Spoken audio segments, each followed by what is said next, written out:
Yo, people, lateness is greatness. Welcome back into the building. You already know what time it is. I got special guest Turkish back on the channel. We've got a lot to dice up, a lot to talk about because, the transfer window is moving for one London club, not my team, but your team. You know what I mean? Some stuff is going on, and obviously big up the chat as well for joining us. Turkish, man, how you doing, bro? You good? I'm good, man. I'm good. How are you, my bro? I'm good. Silence, man. There's silence around my neck of the woods for Chelsea. Do you know what I mean? It's like they're playing Chinese whispers. There's nothing going on, but you guys, there's a lot of noise. There's a lot going on. And obviously, I was doing a bit of trolling on the Big Six, and I was trying to work things up. I got a lot of heat in the comments. I saw it. I was like, as always. I clocked. I'm like, I'm on an Arsenal channel now. I'm deep the heat. But from a non-biased perspective now, I actually want to mash it up properly and really talk about Arsenal's issues, but also potential. There is some good factors. I know around Arsenal, it does seem doom and gloom a lot of the time, but Smith Rowe just signed a new contract at last. It was always going to happen, but it's done deal. He's got the new number 10 shirt. How do you feel about that? Because there's a lot of pressure, isn't it, to put him in that number 10 shirt? Yeah, listen, first things first, the contract is a massive thing. That's a great bit of news, this transfer window for us. Probably in line with the Kieran Tierney news. I think both contracts so far this transfer window are the best things Arsenal have done. Yeah. Now, the number 10 thing, that's when it gets a bit... I get it. I understand it. And he's got it now, so I'm fully supportive of him. But I feel like maybe it's a bit too soon. And sometimes that sort of a thing can be a burden or can weigh too much on someone's shoulders. And I just hope that it doesn't. And I just hope that he develops and he makes the number his own. That's all I can do now. Yeah, it's an interesting one because obviously the last person I had it was Ozil. Who was the person before that? I know Gallas had it. Wilshere. Oh, mad. Yeah, that's mad. And Wilshere's kind of a similar one in a sense where a lot of faith was played. Well, I say similar. I wouldn't even say that similar because at least Wilshere had that mad season under his belt where he was something else at that age. Yeah, but giving it to him didn't really work out well. I'm not saying that was the decisive factor in him not working out, but he didn't live up to the expectation that number brings. I hope Emile Smith Rowe does. How old is Smith Rowe? Is he not he's really young, isn't he? What is he? 20? 21? 20. Jesus. Let me see when he turned. Well, he might have turned. Let me see if he's turned 21. 20. Bloody hell. That's mad. I'm just thinking to myself now because Chelsea, I don't think. Turned 21 in 6 days. Yeah. Do you know what it is? I feel like the number 10 shirt maybe previously would have been so much pressure, but now because not even the situation and the expectations have dropped off so much, it's not what it used to be. So he can really only bring the level up, especially when Ozil was such a figure in your fan base. It was very controversial. Some people loved him, some people didn't. His success is going to be a big thing with this number, but it's not as if he's coming from a Bergkamp or someone. Do you know what I mean? So I'm quite intrigued to see it. He's a quality player. He obviously scored against us in that game at Stamford Bridge as well. So him, Saka, Gap, Martinelli, are these I know obviously the clubs, we're going to get into it because the club is being a mess for a while and obviously back-to-back eighth place finishes is a problem. But do you see light at the end of the tunnel with these young players that are coming through? Because you do have some quality. You know what's funny, yeah? You know what's actually funny, Matisse? It's mad. Because as you was talking about the number 10s and whatnot, I started thinking to myself, the number 10s we've had. And then you just said it's been a mess for a long time. And listen, if you take the number 10s we've had and the situation around them, it kind of explains the mess. It went from Bergkamp to Gallas. That showed a bit of lack of care, understanding, and that was confusing because he was a centre back. Yeah, it was a bit of bending over for his demands. He wanted it obviously, and we was yeah, take it. It's a bit mad. Then the next number 10, I believe it was Van Persie, and look at the way he left the club. Yeah, he let us all down in the end. As much as he had a great season, yeah, and the way he left was under the financial circumstances. Then the next number 10 was Wilshere. And obviously that was the next hope. It didn't work out. The next number 10 was Ozil, big contract Ozil. Yeah. All very different circumstances, very different players, but they kind of all together explain the mess that's happened to Arsenal Football Club on the pitch. So do you know what it is as well? Yeah. Obviously, like I said, it's great that these youngsters are coming through because there are some quality ones in there, but this now forces you guys to raise your level because We know, like you just said with Van Persie, at some point, it showed that, I don't know, do you see the Van Persie situation as like he didn't show enough loyalty? Because he was there for quite a long time, but at the same time, he had a lot of injuries and they built up for a long time and you invested a lot of your time and effort and money into him and then he just kind of just left to a rival. So how do you feel about that situation, especially with the quotes that came out as well, isn't it? Yeah, the quotes. Yeah, listen, at the time, at the time, you know, when you're a bit younger, like, and you're still very much in love with your club, and you believe that loyalty is still something. Obviously, now we sit here in 2021, and we know there's no loyalty in football. But back then, there was still that, you know, a sense of loyalty, and he let us down, even though he brought a letter out. And when I reread that letter, everything makes sense. At the time, I didn't give a shit about it. I thought to myself, Man United, have you gone mad? Like that is crazy to me, isn't it? That I keep on saying it. It reminds me of when Jay-Z bought Nas out at one of the contract. It was like Sir Alex Ferguson buying our best player off Arsene Wenger. It was kind of like a, you know, like the battle's done kind of thing. Like this is it, and that was just. I got a lot of friends that support United. Live in London. There's a lot of United. God, I can only imagine the trolling you got, bro. Peak. I burnt my Van Persie shirt. You burnt it for real? Yeah, I burnt it before social media. But I remember I had a BlackBerry them times. I burnt it before social media was even a thing. I remember I went opposite. I lived in Wood Green. I went opposite. There's a garage. I went underneath that garage and I just pulled out the top and I just sprayed it up and burnt it because did you do that with any of the other guys that left, or was it just that one hurt you differently? Nah, that was different. Because it was quite different. At that point there was, I don't know the order of it, but it was like Nasri, Clichy, Fabregas, like I didn't really care too much about them, man, like that. Like with Van Persie, I cared, and then when he pulled out that mad season, that was captain as well. Like we was just finishing top four, so to me, that's not really a leg to stand on. When we was finishing top four, I want to be challenging and winning things, not just top four. Van Persie was kind of like our back pocket. We put him out the back pocket in an argument. We'd be like, well, we got Van Persie and look at him, he's the best striker in the league. And then it's like you guys have been building him up, looking after him, you know, medical wise and everything, and then he just goes and has that season that you've been waiting for him to have, but he does it elsewhere. It was mad. Yeah, crazy. Yeah, but I mean, back onto this current team as well. The funny thing with Arsenal is, as much as we banter you, you do have gems in the squad that have a lot of potential. I think Gabriel, he's got something about him potentially. Tierney, he's captain material. We know the potential there. Saka, Smith Rowe, Martinelli. Like, you've got the ingredients for a team there. You know, Partey, I'm shocked with the season he had. He's surely got to have a big season next year after what he did at Atletico Madrid.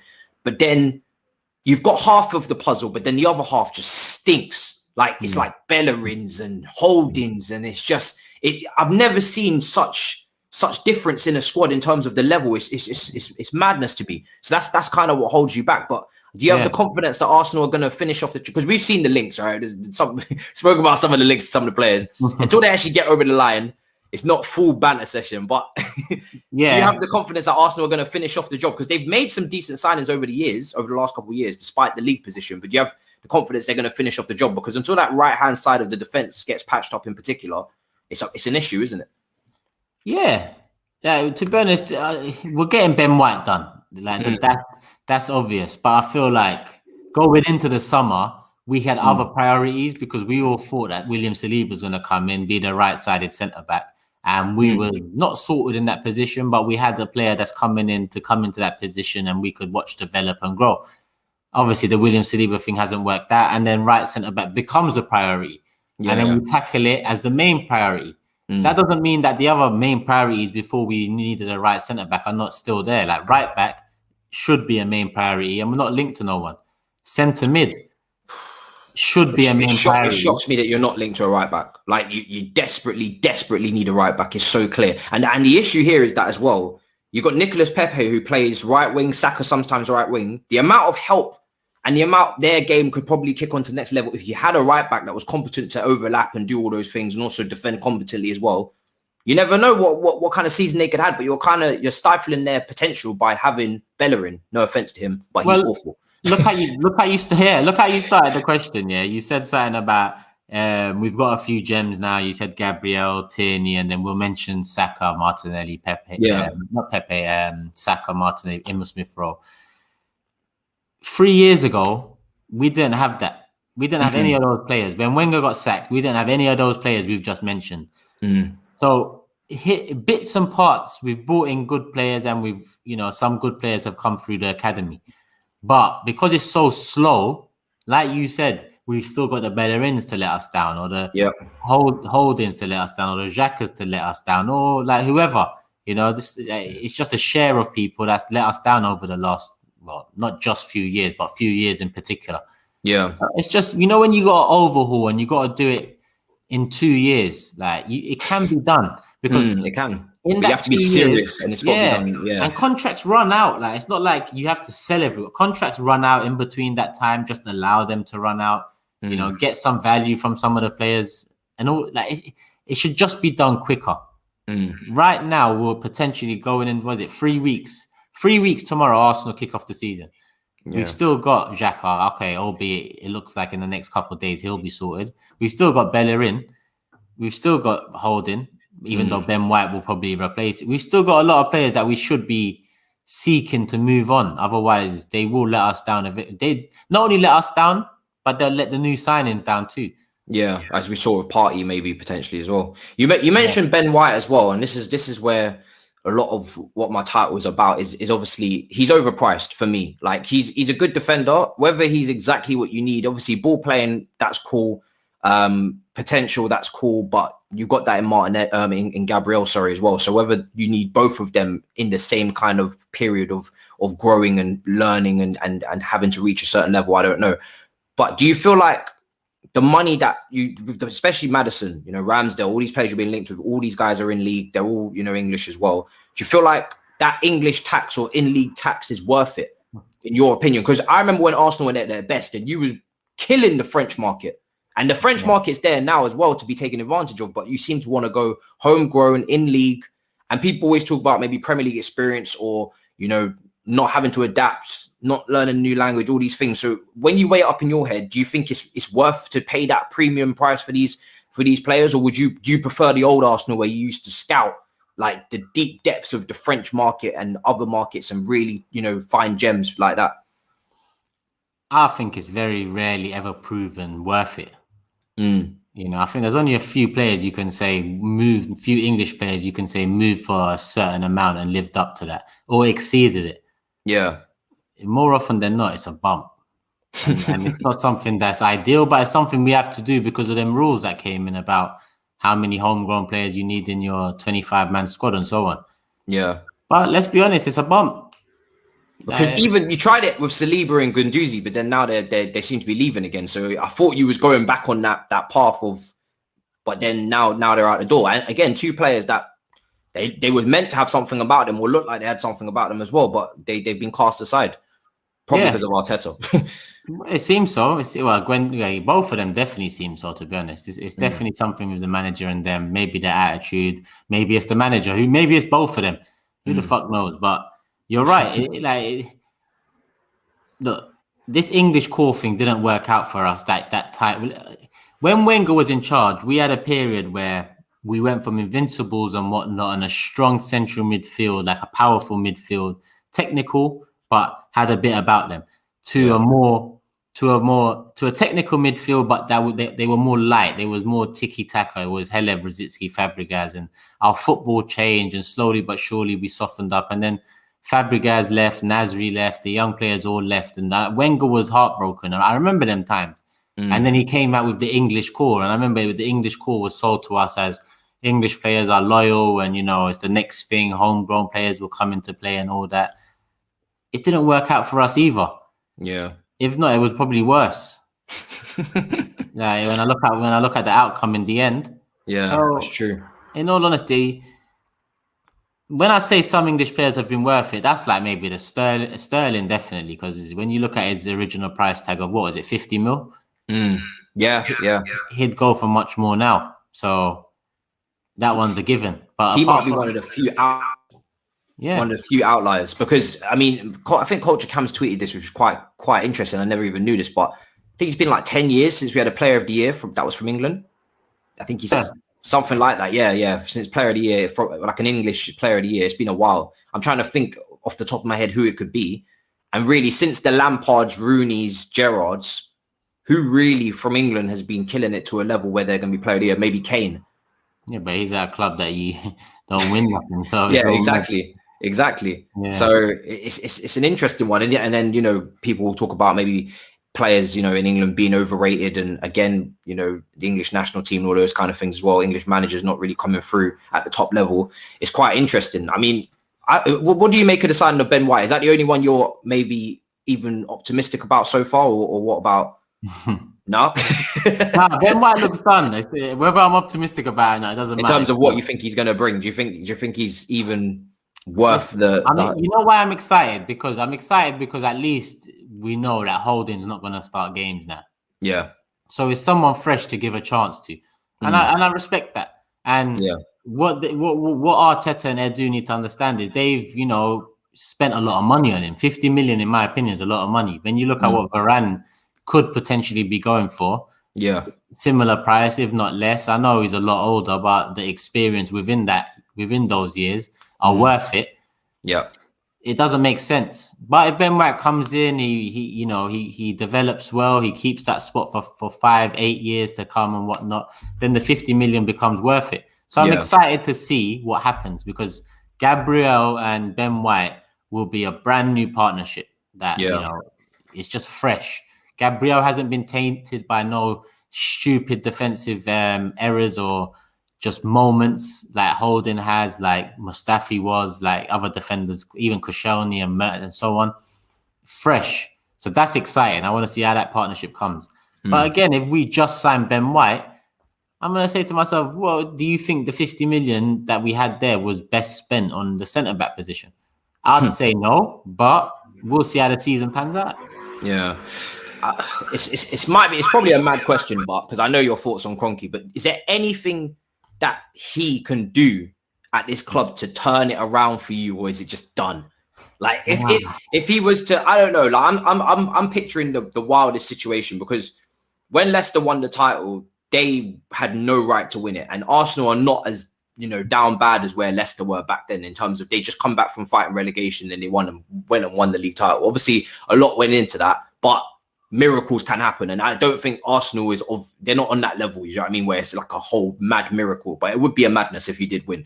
Is there anything that could happen next season? Like, you're not going to win the league, but if you was to do a madness like that, would you put the Kroenke thing down? Is there anything you can do, or is it just lights out, done, finished? Yeah, listen, if you're asking me if we win the league, is my attention going to turn from Kroenke? Of course, your attention will kind of go more towards winning, because that's what we want to do. But I wouldn't leave Kroenke, because look at FSG at Liverpool, yeah? Yeah. FSG just got...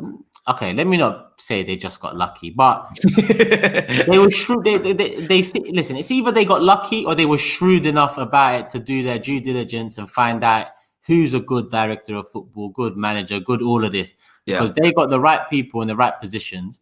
And that's what made them champions and Champions League winners. It's not like they came in like Roman and like Sheikh Mansour and they done that. They didn't. They just either was lucky or was shrewd. Now, Kroenke could do the same, because you can get lucky or be shrewd and, win something. But I feel like Liverpool, after winning the Champions League and the Premier League, it's like you look at their transfer windows in between and you think to yourself, nah, when you're champions, you still want to flex in the market. You still want to go out there and like show that you're champions, especially when you've waited so long to do it. And you should want to like build upon that. Kick on. They didn't do that, in my opinion. Like, Thiago was a great signing because it was a great price, but it's not like that was flexing in a sense. Yes, okay, they got him off Bayern. But they didn't go out there and bolster their squad enough for me to think they're going to continually challenge. And last season kind of showed that. Yes, injuries played a part, but it showed that. So again, it goes back to the owners with them. A couple more seasons like this, because look, they just brought Konate in. It's been quiet since. Another few, if this transfer window ends and they're not happy with the window and they have another season just top 4 and another season just top 4 after that, it's the same owners that you was vexed with before. They just had that moment where they got lucky. So you're kind of, Kroenke would be counting on one of those lucky moments, but is he even going to do the due diligence to even bring in the right people in the right roles? I mean, You know what I said? You know when Pochettino, like Emery, I was never Emery like out until Pochettino got sacked, because that was out of nowhere when Pochettino got sacked. Yeah. And then I was like, okay, now I can understand people saying Emery out, because if we was to bring in Pochettino, who's worked on a tighter budget than we've had over the last few years and done a lot better, yeah, he's went to a Champions League final, he's been in top 4.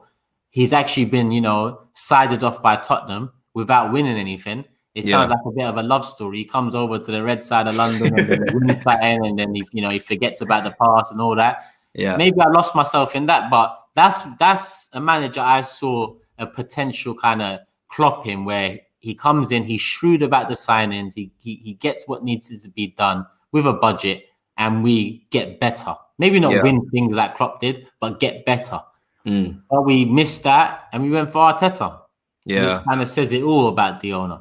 Are you Arteta out? Because I don't think I actually know whether you are. Honestly, he shouldn't have the job, but I'm tired of managers out. Managers, like, yeah. Like, how many more managers are we gonna say out before we realize it's the owner? Yeah. So I guess your situation is not to deviate attention away from the owner by continuously having these in and out cycles of managers, where the manager might be the problem, but the owner is the constant. So let's focus on that and then deal with the other things afterwards. So the owner is going to be incredibly difficult to move. So diverting your attention away from that there would be no chance of getting him out, because he literally is unshakable at the moment. It's mad. It's easy. It's much easier for people to criticize the manager you see every week doing pre-match and post-match interviews and talking about what he has and trying to spin it in a positive light. Of course, it's going to be easy to blame him every week. At Arsenal, it's not like at Chelsea, where that if a manager is not doing well, more often than not, it's because of the manager. Because you've got good enough playing staff. So when you flip a manager around, you have that hope that it's going to change. Last season you have many examples of that, but last season isn't even it's the best example. You changed it up halfway. You didn't change no players, but a new manager comes in and does his thing. Yeah. At Arsenal, a new manager comes in, he ain't going to do nothing with what we've got. And then you have to ask why, because the owner doesn't give a shit about what we have. It starts from the top, honestly. It always does. Like Chelsea's, I always say this because there was a period where Chelsea fans were up in arms about Roman Abramovich. There was a small section of Chelsea fans who wanted him out because of Lampard's sacking. And I said, this guy literally bleeds and breeds success.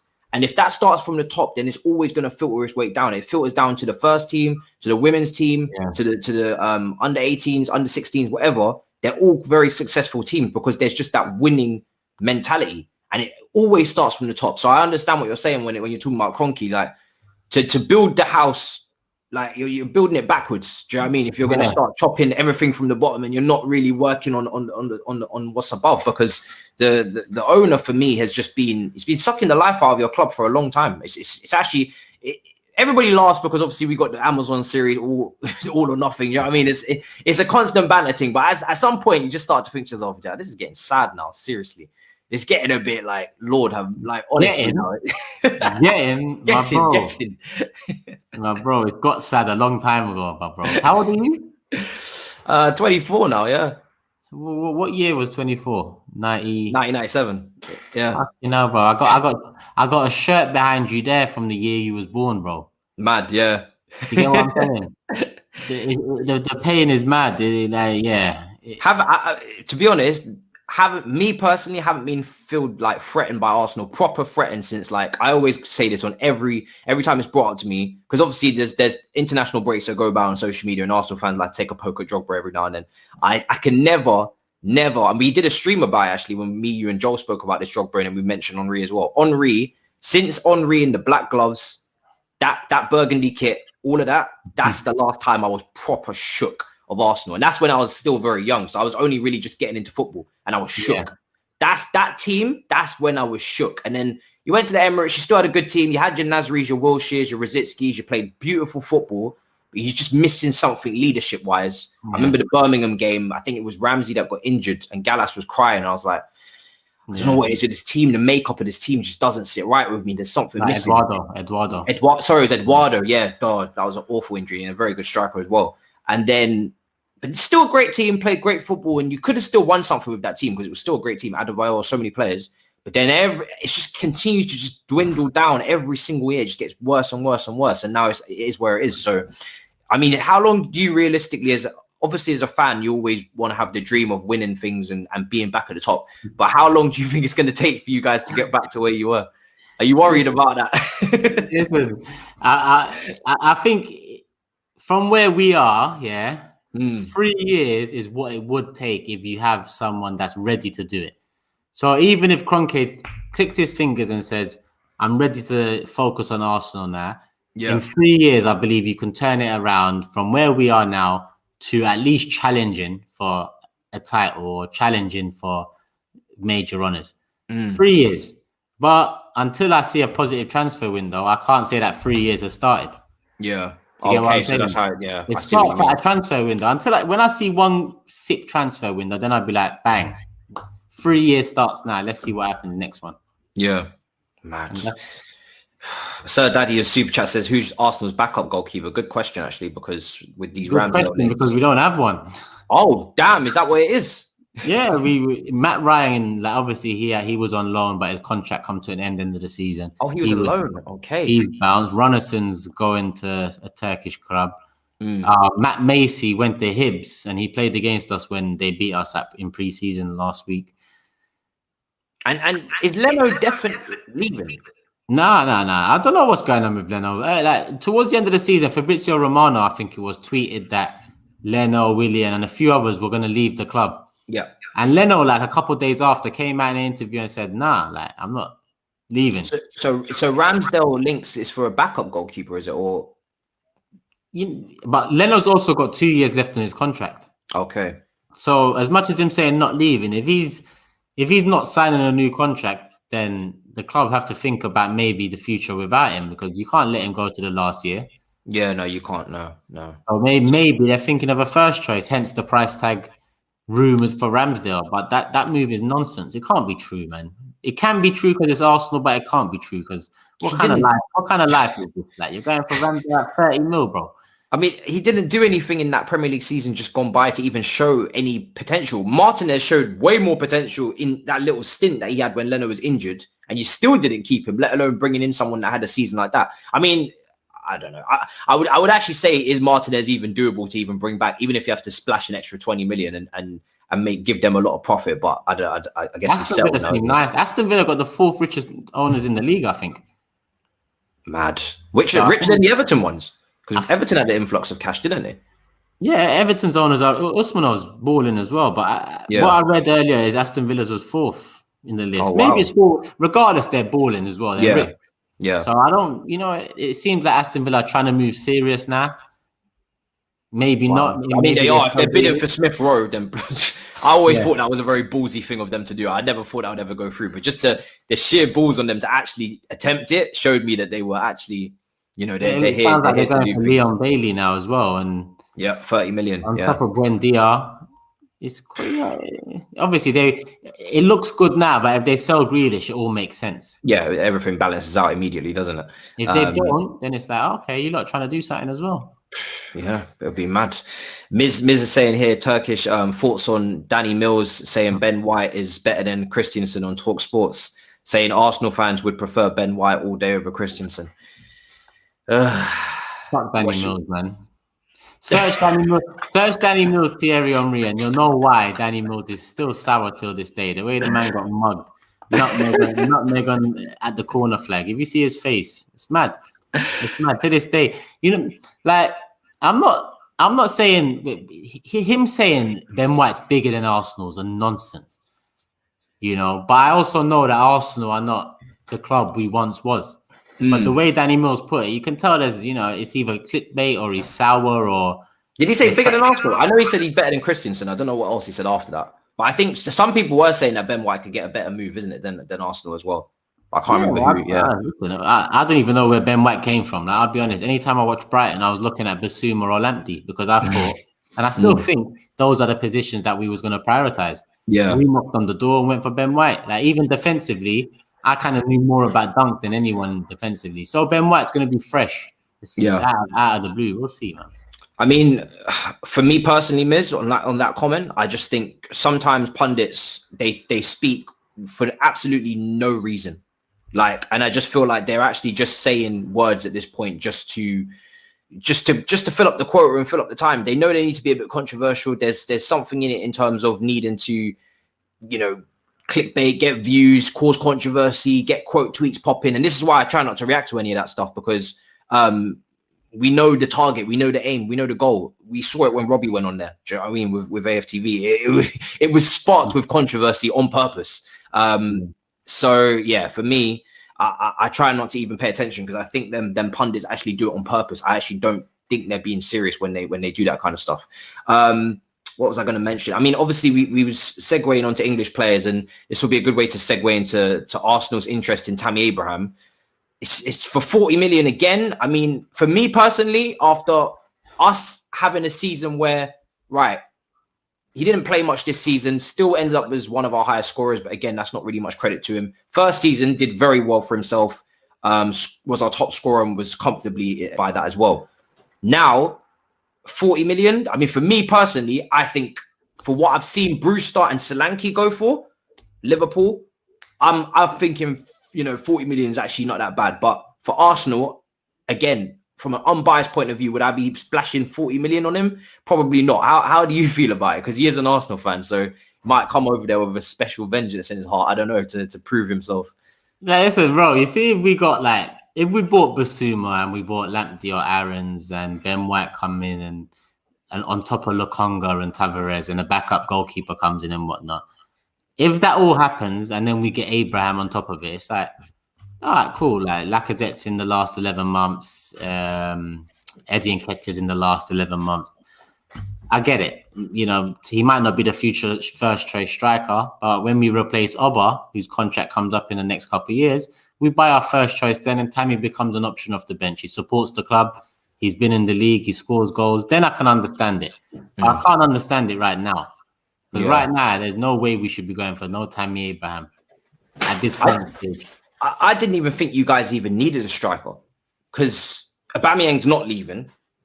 Lacazette, I don't know what his future's saying, but 11 months on the contract. Is he going to go this summer for money, or do you think he'll just run that down? It doesn't look like it, because he's playing pre-season for us, so it doesn't look like it. It looks like it's gonna, I don't know what it looks like. We might just give him another contract. I wouldn't be surprised by this club. Would you take Lacazette for a swap for Tammy? We need to work something out here, because not a hope in hell. Not a chance. Not if that happens. Yeah, you know what? That can't happen, because then Chelsea fans will just riot. Like, we need to be pushing. This window for us was meant to be the win. You talk about kicking on, right? From trying, well, you know, not kicking on, but you talk about trying to elevate your club and move on to another level. We've just gone from transfer ban. We've been in top four races for like 3 or 4 years in a row now, since really Conte's second season, where we finished, I think, 5th. Sarri, Lampard last season, clinging on by a thread to 4th place each time as well, not even comfortably in the top 4. If we don't get a top striker this window, saying it on the big 6 as well, we're going into another, you know, a top 4 race, in my opinion, because I think people are starting to forget just how good Liverpool were before they had the season that they just had. And I personally don't think they're going anywhere. I don't think they're going away that quietly. I think they've had their off season. I think next season they'll come back, maybe not to the heights that we saw, you know, when they won the league and when they pushed City all the way, but they'll get back into the, you know, into challenging us, Chelsea, you know, into actually, they finished above us last year, for God's sake. Do you know what I mean? People forget that. After all that, they still finished above us, and we all cuss Man United, and they still finish above us as well. 2 seasons in a row now. So Chelsea, the thing is with Chelsea is that they'll make you think that they're more comfortable and asserted in their position than they are. And I see rival fans praising us and jealous of us all the time. And I understand why, because we're winning, we won the Champions League, but Chelsea seem to always find a way of either scumbagging their way to something, or like, it's not consistent. Like Europa League, Champions League, Europa League, Champions League, we're not consistently at the top. This is the issue. So until we need to make sure that we actually consistently get ourselves to a position like Liverpool and Man City, where you're hitting those 90 points over and over again. That's what Man City have done. Yeah? You know, when you brought Mourinho back, yeah, was the actual plan for him to be like long term? I don't know, because But Mourinho that time he was talking about it a lot, and he was insinuating Wenger's lucky to have that. And yeah. was that the plan? Do you think from Roman originally, so you could have consistency? I'd be shocked if it was, because Mourinho never struck me as a long-term manager. I just think he's always on the edge of just blowing up. Do you know what I mean? And everything falling down like a deck of cards. I can't see Mourinho. Mourinho at Tottenham was meant to be long-term, I think. I think it was anyway. But again, it just blows up in his face. I don't see Mourinho having any long-term stint anywhere. I just don't think he can do it. I really don't. I agree with you. I don't think he can. But I think he realized he's probably gone extinct as well. Yeah. And that's what he wanted. He wanted someone to trust him for a long time, because he kept on getting on to Wenger about it a lot. Yeah. And a lot of the Wenger things he said was true, don't get me wrong. But when he went Chelsea, I think Roman wants consistency now. I think he wants a manager to come in and be there for a long time and win a lot of things and have a good period of sustainability. Yeah. The thing is, when Mourinho, he if he was going to be here long term, you would have thought that he would have invested in Lukaku when he was young, De Bruyne, Mohamed Salah. Yeah. These guys were very young, and that there, if you're going to build for the long term, that tells me that you're going to stick by those guys and you're going to try and build your club in that vision. But we had a great director of football back then who spotted German talents. I think we got Courtois around the same time from Genk, and a few others as well. Thorgan Hazard, who's at Dortmund now. We signed quite a few young players, and the club tried to create that next gen of Chelsea stars.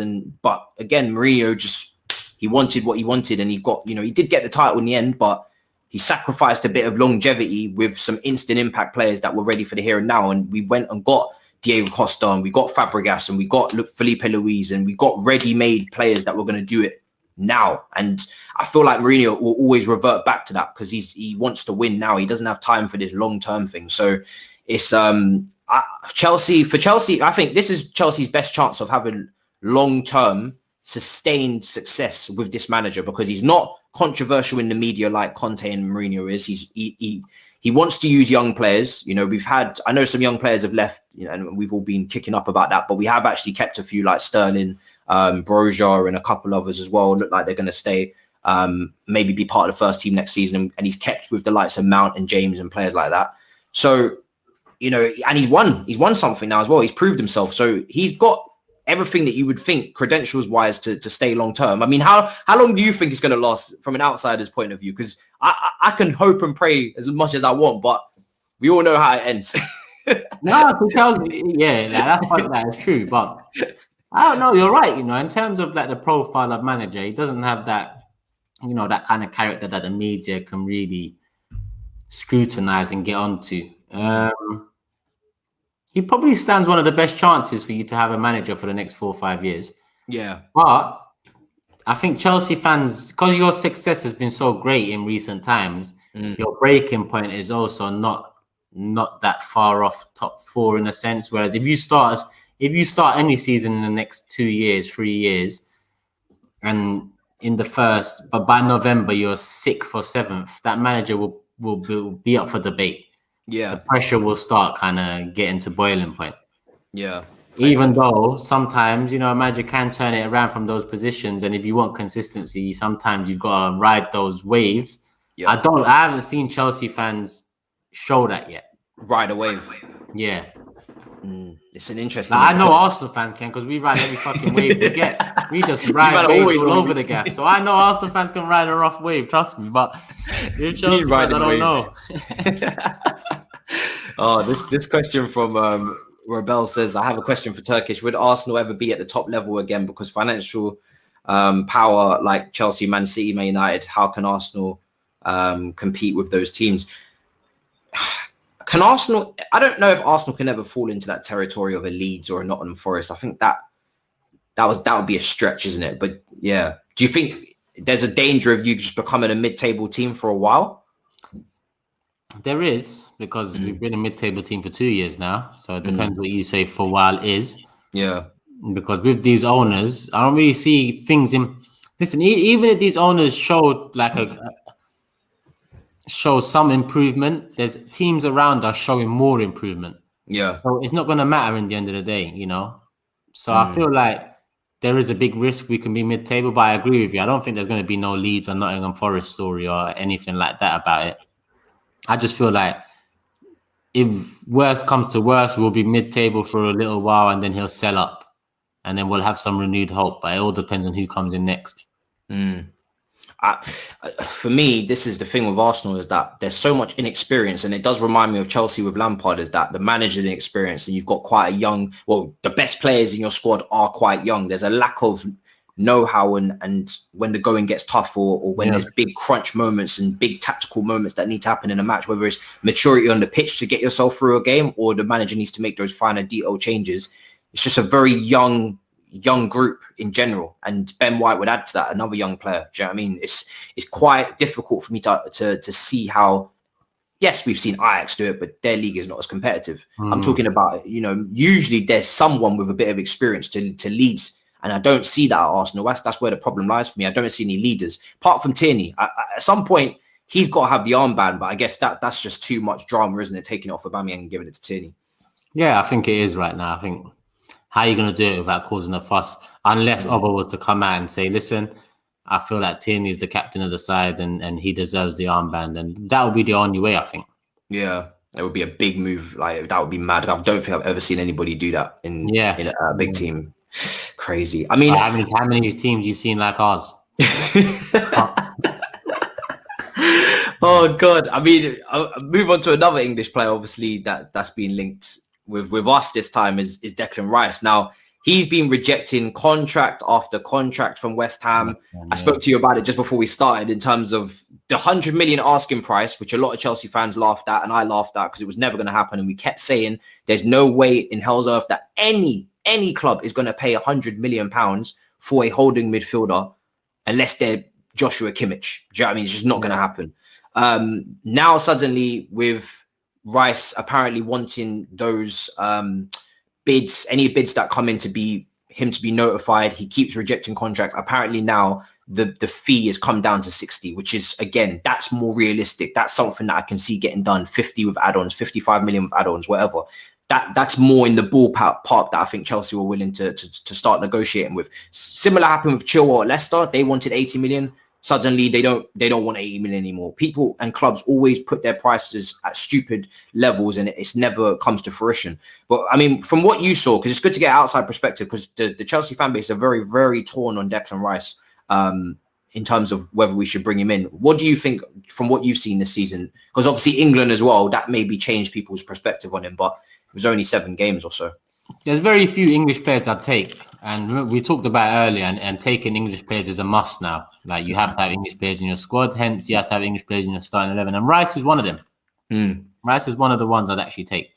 Yeah. And for Chelsea, I look at your central midfield, and if Rice was to come in and start, who would his partner be? Just before I answer this question, I think the person that would suit him the most would be Kante or Kovacic, because Rice for me is a sitter. He's a sitting midfielder. Yeah. He sat for England for Phillips, who did the box-to-box role. And I spoke to Connor, a Leeds fan, yesterday, and he kind of felt like Phillips wasn't playing his natural game, because at Leeds, Phillips is the one that sits and he does the deep line playmaker role. But obviously Rice had to do that. For West Ham, Souček, like we said. So then, for me, you have to partner with someone who's gonna move forward, who's gonna get forward a bit. Kante is a bit of a box to box kind of holding midfielder or tackling midfielder, whatever you want to call it, ball winning midfielder. And Kova is a box to box kind of midfielder as well. They're not true definition by box to box, because for me to be a box to box midfielder, you need to be actually a threat in the other box, like an Essien or a Ballack. You know, but they're not. So they're kind of half and half with that. But Jorginho is a sitter as well, so I wouldn't pair 2 sitters together. But this is where the problem lies, because Jorginho just had an incredible Euros, brilliant in the Champions League, to the point where Chelsea fans are jokingly, well, some people are serious, but jokingly saying Ballon d'Or winner. And to be fair, there's quite a few professionals that are coming out, Zola and Sarri and a few others that are saying, listen, Ballon d'Or, give it to him. He has to start. He has to start for me after the season that he's just had with the Champions League and then the European Championship. So for me right now, Declan Rice doesn't get into this starting 11. He doesn't. I'd have to agree with you. It's a bit of a mad one. But because top quality English talent is hard to come by, and I know that people might laugh at that considering England got into the Euro finals and people might think there's an abundance of English talent. I think, yes, there might be a new wave of English talent in abundance, but history tells us that English talent really comes in pockets. And you've got to take your chance with the English players. So it's similar with Ben White. He's overpriced, isn't he? Well, what do you think of his valuation? Because even at 60 million, how would you feel about that if your club were to? Because you need a holding midfielder. Even hypothetically, if you was to take a Declan Rice at 60 million, I'd be more happy going to get Declan Rice right now than Ben White. So I'd be happy paying 60 mil for Rice instead of 50 mil for Ben White. But then I agree with you in your midfield now. Something will need to change over the next few years in your midfield, obviously. Because that's just like people don't get any younger. So that's just normal. Do I see Rice becoming part of maybe a title winning challenging team with the right partner in the next few years? Yes.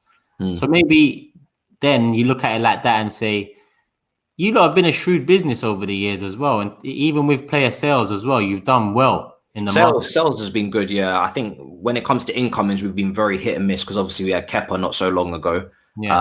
So it's been a bit up and down. And it's the thing is with Chelsea is that they do like to take advantage of a market and they don't like bidding wars as well. We saw that with Hakimi. Apparently they didn't even put in a bid.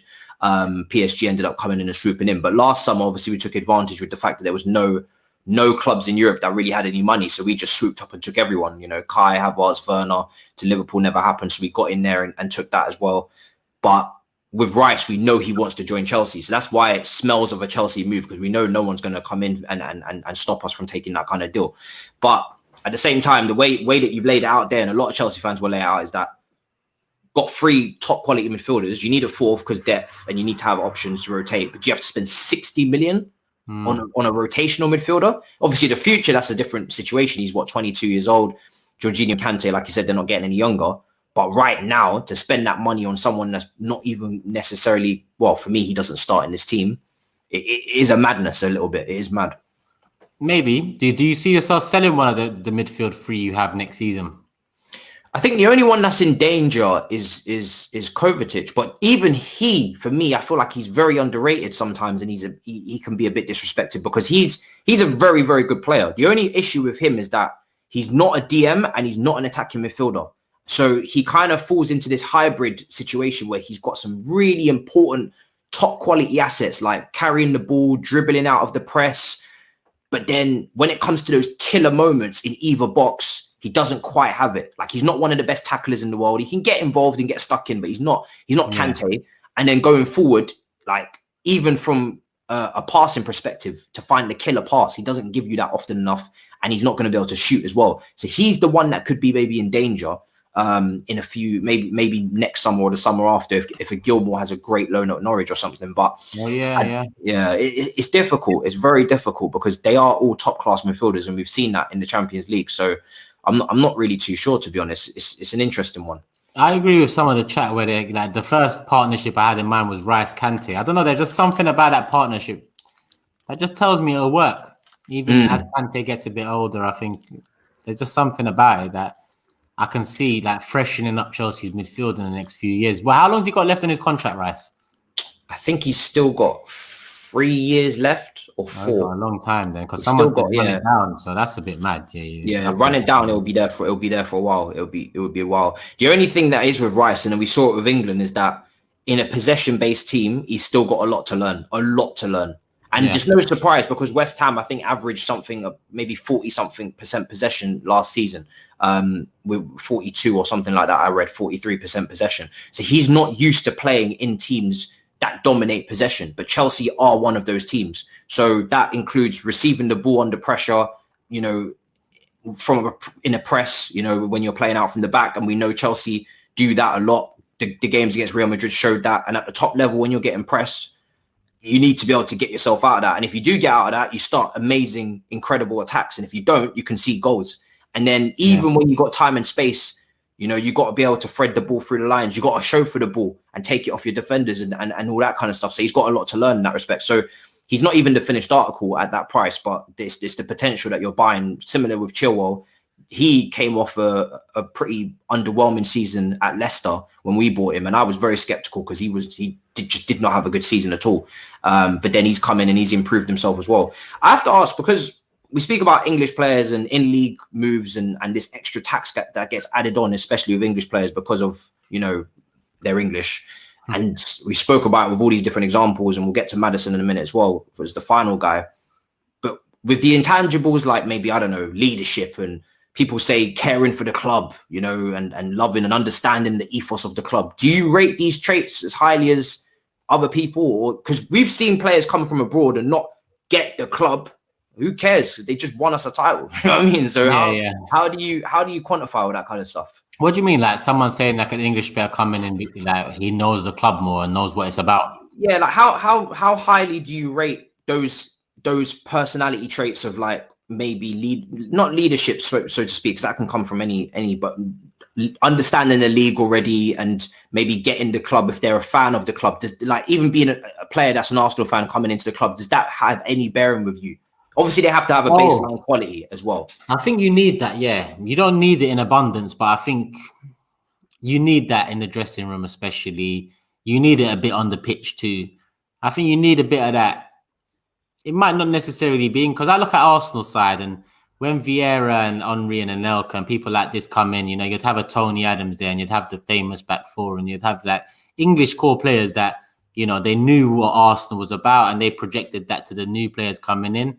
Yeah. But when other players came into the era when, you know, Vieira was captain and there was no Adams, there was less English players, there was hardly any English players. That's what the media used to get on to us about. Mm-hmm. We still had players in there that they weren't English, but they knew what Arsenal were about fully. Yeah. Like, who can I say for you lot? I think someone like Ballack knows. Ballack, yeah. But in terms of outsiders that knew it, that got it, yeah. Do you get what I'm saying? That's just an example for you, for Chelsea. So I think you can bring it in from outside, but at the same time, you know, English players are going to know English clubs a lot more because they grow up around this league and they watch it a lot more than people abroad. So it doesn't really make a big difference, if I'm honest. I do value those characteristics because you need that. But it doesn't matter if they're from England or from abroad. As long as they know what it means to play for the badge and what the history behind that badge is, that's the most important thing. Ober1 is saying Rice Kante gives me Matic Kante vibes. It does. I think I've said it before. I think Rice he's got the mold of a Matic. He's got a lot of brushing up to do in possession, because Matic in possession was really, really good when he was in his prime and Chelsea won that title. But he's got that mold about him where I think he could be a Matic type player if he refines a few things in his game, which I think Tuchel could do. The final player, obviously, in this English, it's funny that all these English players are getting linked. It's actually mad. Maddison is another one. I mean, let's talk about him, because he didn't have the most glistening season at Leicester. They've signed Sumari as well. So maybe they've already replaced him without us even knowing. You know, he's potentially in the shop window for a good fee. They'd probably take it because they do like to sell on and profit off their players and put it back into their really, really strong scouting system. He obviously didn't go to the Euros. He was injured as well. Where would you rate that signing? Is that something you're excited about? And it's an interesting one because now Smith Rowe's got the 10 number as well. Do you feel that that's in any way connected, maybe steering away from a player like Maddison or no? I think it is, but a lot of Arsenal fans will call me negative and say it's not. You know, they'll say 8 and 11 is still available, which it is. And the number won't make the difference. If Maddison is a target, if he wants to come, he won't care whether it's 10, 8 or 11. He'll care about how much he's getting paid per week. That's the main thing. But I do think that Arsenal giving 10 to Emma Smith Rowe shows me that we're not going to get Maddison. But if we do, big signing, in my honest opinion, especially for Arsenal Football Club. Now, we're not Chelsea, City, Liverpool right now. Maddison would be massive for us. Yeah. Because Maddison's 30. Yes, he's had an injury-hit season, but he's 30 in terms of, you know, he's productive. You know, he knows what the league's about. He'll come in straight away into the starting lineup. No need to wait. No need to be patient. And he's English as well, which always helps with this whole ruling and that. And he's good quality. So I'd love Maddison to come in. And at 50 to 60 mil, which is being quoted, I think that's more than fair. We're about to pay 50 mil for a player I didn't even know. I didn't know of any Ben White before we went for Ben White. Mm. So 50-60 for James Maddison, in my opinion, I'd do that all day long. But I'm weary about it, if I'm honest. I have to ask as well. I mean, the setup in terms of formation, how does that look then if a Maddison comes in? Because you've got Smith Rowe who played that 10 position. Maddison plays 10 as well. Do you have to change formation to incorporate both of them and go like a 4-3-3? Or do you think one of them hits bench and maybe it's a Smith Rowe who we're talking about him a lot as a starter and he's been given the 10 shirt, but are we giving it all to Smith Rowe too soon in terms of his like importance to the team and you need to be this guy, or does he need to be rotated and looked after and well nourished and fed? Do you know what I mean? Yeah. No, you're right. If we bring in Maddison, it'll be a bit strange that we've given Emil Smith Rowe 10 because then we'd essentially be playing one or two number 10s at the left wing. Because that's what we'll be doing. Either Maddison or Emil Smith Rowe starts on the left wing and they cut in, they interchange. It can work. More interesting to me is who's going to start on the right next season. Is it going to be Saka or Pepe? Yeah. I think Saka is a given in terms of getting into the starting 11. Pepe, not so much, but I think Pepe deserves it now. So will one start on the other side? Maybe Pepe will start on the left side. Maybe Saka. I don't know what we're going to do in that first game. And because pre-season, we haven't got none of the players back yet, or we haven't got the bulk of the squad back. I'm baffed. Honestly, I'm confused. The first pre-season game, we went 2 up front. Yeah. I don't really know what's going on. We ended the season playing 2-3 different formations, and we started pre-season playing another. There's a lot of depth up there because Martinelli can play left up front. Aubameyang the same. Pepe's played left and actually done well at times as well. There's a lot of options up there. It's with no Europe, Arsenal with all those attacking options, you could surprise people and actually have a better season than a lot of us expect you to, or you have had previously.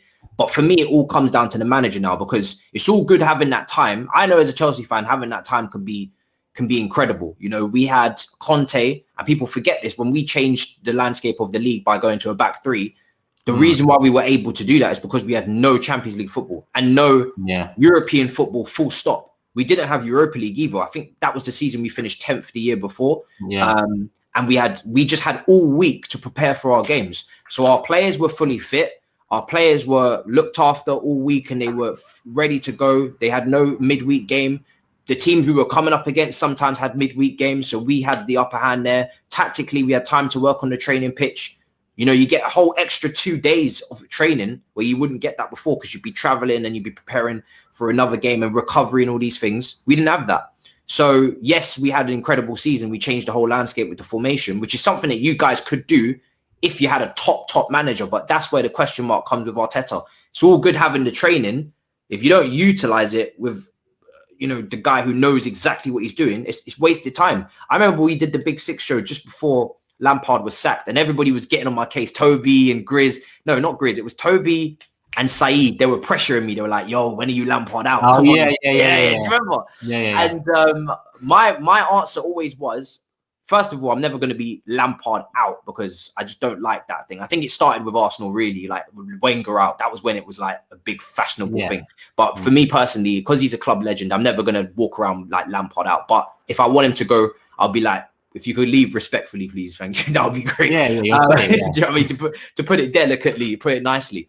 But I always said on that show as well, you got 2 weeks in between the Premier League game and the Fulham game. I'm not sure the last Premier League game we played, but we had 2 weeks. We had one Morecambe game in the FA Cup, and we had like 2 weeks of solid training. And I was like, we got time to work on something, work a new plan.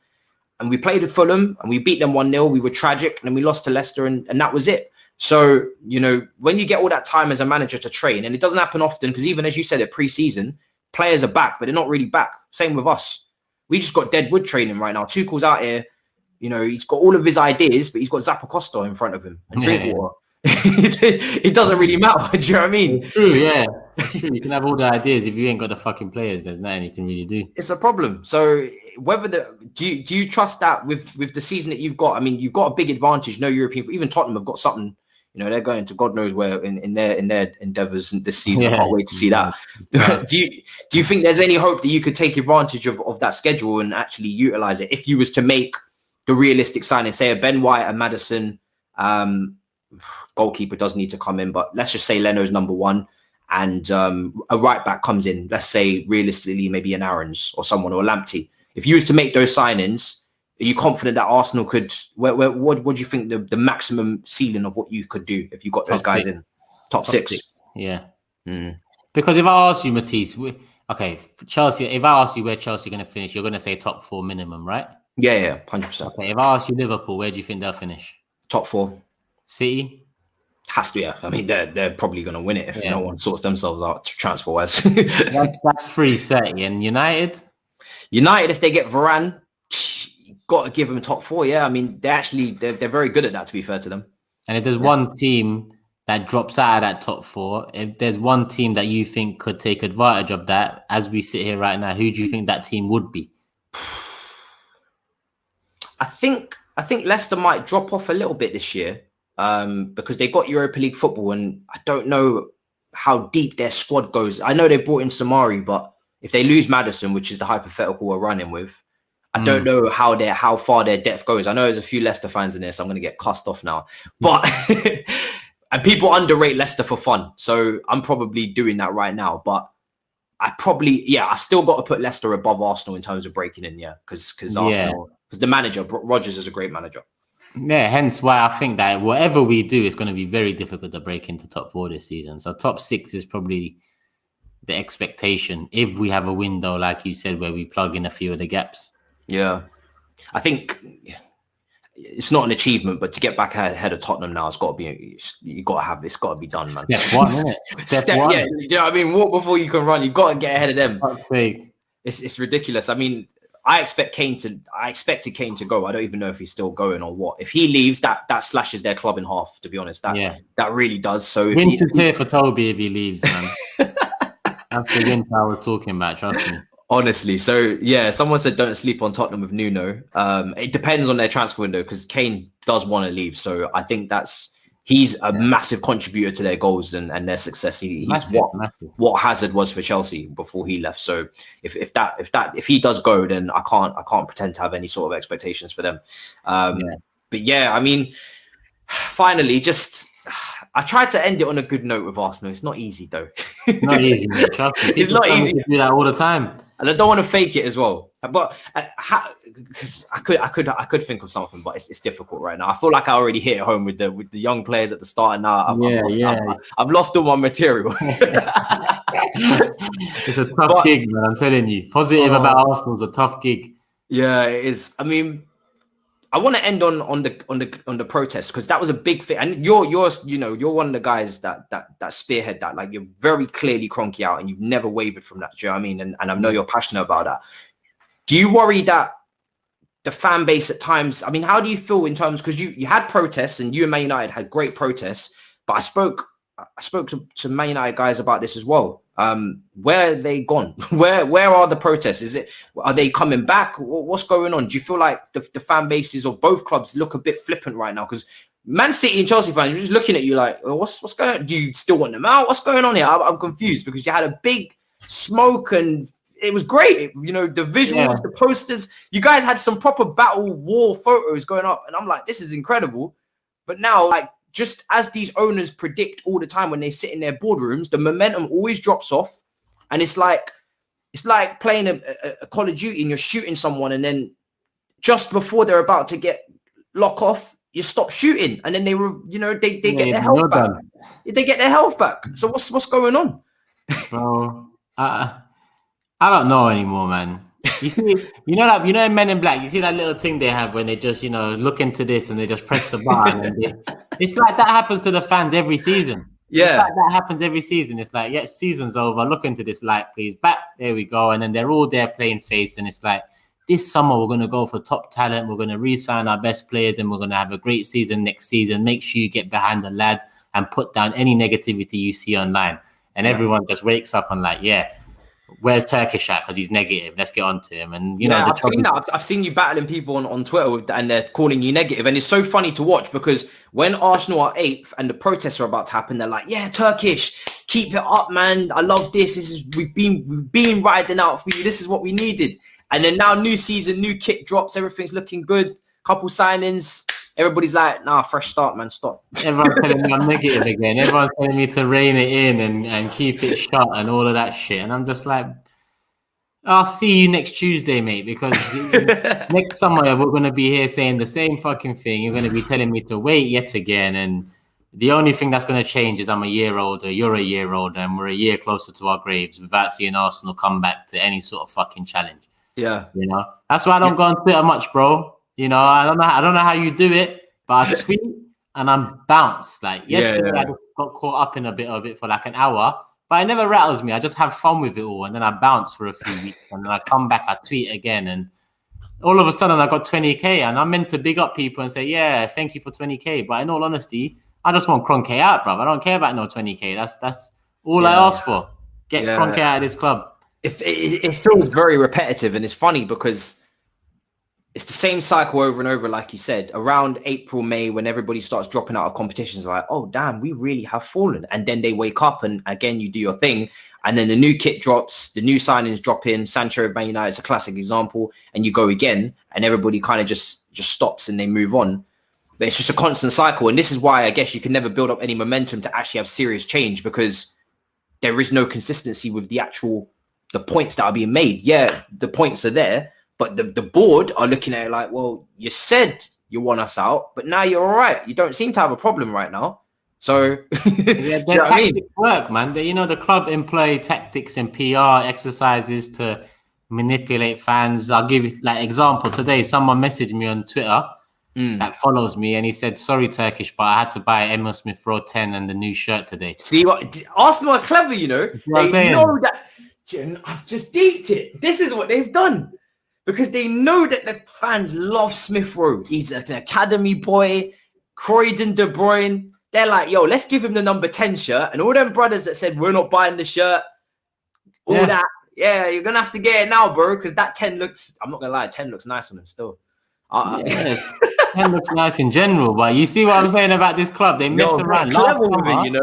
Last summer, they had the sand timer in the bio on Twitter. When they were going to announce Oba's contract. Like, the club is literally fucking with the fans. Like, literally, they're just fucking about with the fans, and we're just lapping it up. Like, we're just like, yeah, feed me more. Yeah. Oh, fucking hell, bruv. If we don't stop playing along to their shenanigans, there's always going to be shenanigans. And what's really bad about it, obviously, from my perspective, is calm, but for you guys, you are falling every year. Like, it's not like as if it's an up and down thing like Chelsea, where we finish 10th, then we win the league, then we play Europa League, win the Europa League, then back in Champions League, then get slapped up by Bayern, and the next year we win the Champions League. Like, we're very up and down. We literally this time last year, well, a couple months before, we just got held like 6-1 to Bayern or whatever it was. Yeah. Do you know what I mean? But now we've won it. So I know following Chelsea that we're just going to be like this until we have some sort of stability, which I'm all right with because it's fun and we're still winning stuff. So it's all right. But you guys, it's like, it's a very clear trajectory of down. Yeah. And it's very clear. Like, it's not, nobody's hiding. Do you know what I mean? It's very obvious. Yeah. Hanging out windows, mate, just smiling at us as it's going down. Like, yo, you know, all right. Yeah. Join us. And we just jump on. It's nuts. It's incredible. Well, bro, I mean, I can't say that I wish the club the world because I'm Chelsea in it, but I don't know, for your sake, man, on the big six, because at this point, it's just like, what are we gonna do, man? It is what it is, bro. There's nothing we can do. We just see how it goes, man. We just see how it goes. Oh, well, people, listen, we're coming towards the end of it. I mean, we've got Arsenal very early on in the Premier League season, so hopefully, Turkish is busy as hell, but we definitely try and chat to him again. And I'm gonna, hopefully be going on his platform as well on AFTV, and we're gonna be chatting there as well. So yeah, man, we got Arsenal very early on. I'm looking forward to that game. We've got a terrible record against Arsenal, so there's a lot going for us in that game. It's not just like, there's no way we're underestimating Arsenal. And I say this every single time we play them, and we still hold corners. I'm not on no joke thing. But yeah, guys, big up. Turkish, you want to let them know what's content-wise, what you got coming up? Anything that you want the people to tune into? Nah, obviously, I'm just making sure Big Six is finally prepared for next season. We've got a couple more spin-off shows to get done on the channel itself for next season too. So just making sure those are in line. And I got a couple shows coming to AFTV where, like you said, you're going to come onto one of them in the second week of the season for the Chelsea game. So I've just been busy with all of that, really. But just subscribe and you'll keep up to date on one of these platforms: YouTube, Instagram, Twitter. Love that. Well, people, make sure you subscribe. The link is in the description. And it'll also probably be in the chat as well. One of the mods will probably put it in there. So make sure you go and subscribe to Turkish. Like I said, Big Six. And for anybody who doesn't know what the Big Six is still, by the way, you're incredibly late to the party. Fix up. The show is popping. I saw the views of the last show. Especially when we had nothing to talk about. No, they like us, bro. They like us. They like us talking. They like our banter. They like the vibes, the characters, everything. So it's not about the topics anymore. It's about us. Yeah, man. It's incredible. Like, there was honestly, in terms of topics, it's probably the driest week we could have probably ever had. Because even at Euros, there was something going on. Bang, still killing it. It was fucking Lokonga and Brian Gill or whatever that youth's name is. I don't even know. Honest to God, I don't even know who the other brother was. I don't know either. I just searched his name because Tottenham one linked and I banged him in the thumbnail. I thought, we'll talk about him too. So make sure you go and subscribe, man. That show is every week. It's going to be coming back twice a week as well when the season starts, and it's on the playlist on my channel. So if you can't find it for some crazy reason, go to the playlist and you'll see Big Six. And I've always saved the most recent show, so go there and go and check it out. And yeah, guys, smash the likes. I hope you guys enjoyed. It's been good, man. I really, like I said to you guys, I'm if there's no news, I'm not talking about. I'm not gonna waffle. Do you know what I mean? Haaland, all that kind of shit. I'm not, bro. I'm done. So it was great to have Turkish on. Yeah, man, it's great to have Turkish on and talk about Arsenal and just talk about, English football and stuff in general, because I'm not in the business of waffling about transfer rumors that are getting regurgitated and waxed out by journalists. Journalists, man, they love to just keep milking it. I'm not Man United fans, innit, with the Sancho thing. You're not doing that to me. You see what they did with Sancho? They drag it out for 2 years. If that's what your plan is with Haaland, leave me out of it. I'm not interested. So you got a life to live as well. Some of these men online, they ain't got a life to live, man. They'll follow every single rumor there is. Nah. We only want the good things, the concrete stuff. So guys, subscribe, smash up the likes, and I'll see you tomorrow for hopefully another video. We'll see. We're still planning that. Something creative. In a bit, people. Love Peace. People. Come on.